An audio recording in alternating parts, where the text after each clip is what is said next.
I think the way the cloud is transforming the enterprise is it's really almost creating a kind of two-tier or two-lane kind of philosophy within enterprise IT.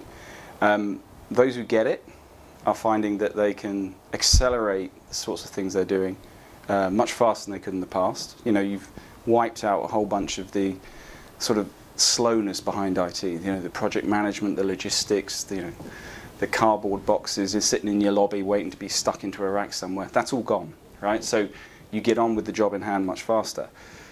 For those who get it, the issue is always going to be for those who've kind of fell in love with that whole process of putting the cardboard boxes in the right place.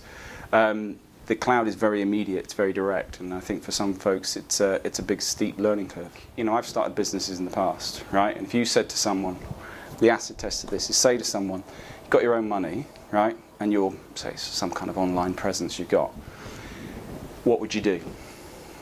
It's almost incomprehensible that you would do anything other than use the cloud. Why?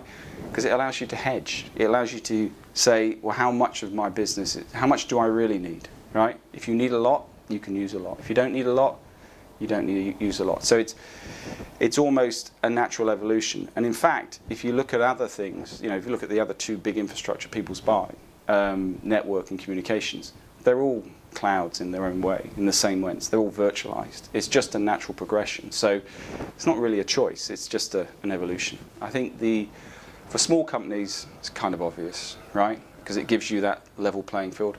For large companies, I think it's really interesting. I think for some, it's a fantastic mechanism by which you can kind of do an awful lot of housekeeping.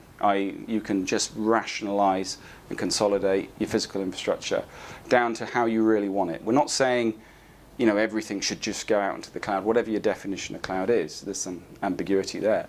But what you're really saying is, you know, a lot of companies we work with have had sort of servers all over the place. And so you can kind of get a much more sensible understanding of your infrastructure, and you can architect it more going forward. So it's a more flexible way of doing it. So I think it's equally applicable.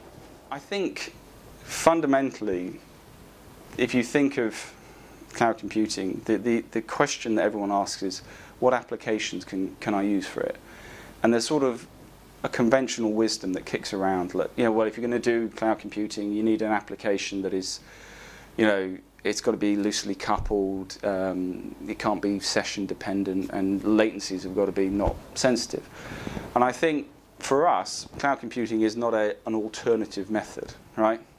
It is an evolution. And therefore, in the same way that we saw it with networking and with communications over the last 10 or 15 years to some extent, we expect within cloud computing further integration. And so the most exciting thing for us, and I'm sure folks out there say, well, you would say that, is really the integration of the network. Because instead of us thinking about cloud computing as effectively a bunch of servers in a data center somewhere, they become a bunch of computing that is actually inserted into a network like the internet, and therefore it's distributed. And it means that, like the internet, which despite your connection at home or your connection in the office, the internet itself hasn't actually stopped working for as long as I can remember, because the number of relationships are so many. It's getting to a point where computing starts to have that level of resilience and starts to behave and act like a network. So network integration, the ability to control network at scale, is the most exciting thing we're seeing at the moment. Matthew, thanks a lot. Thanks.